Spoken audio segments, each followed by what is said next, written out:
interesting going back to what you were saying about you put together a program of Salonen and Barber and Tchaikovsky, and things occur to you after you've done the program or as you're doing the program.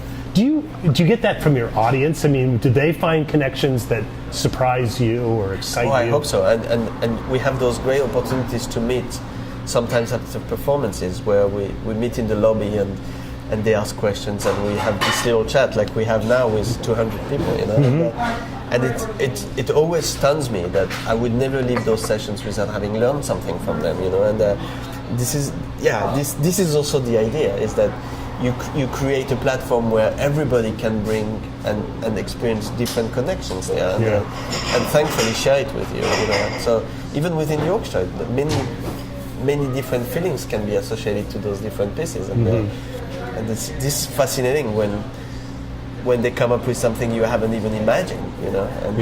And that actually, because that's the seed for creating another program. Right? Yeah. Does that ever get overwhelming for you when you have that many ideas? That I should try that, or?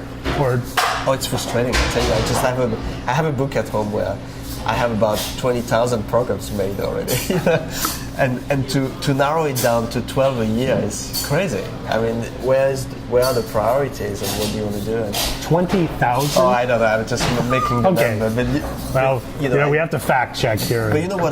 The way I like to work with it is that, for instance, you say Tchaikovsky Fourth Symphony, and I play the game to imagine as many programs with that piece that I can possibly imagine until I'm running out of ideas, you know. Wow.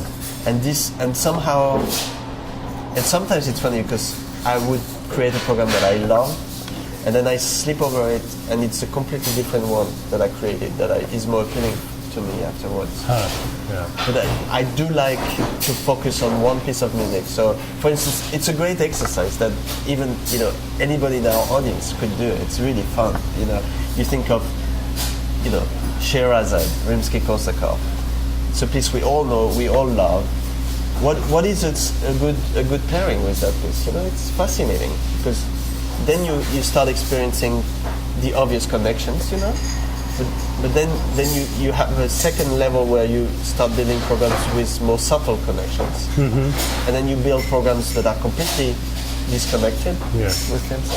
So I find this fascinating. We talk.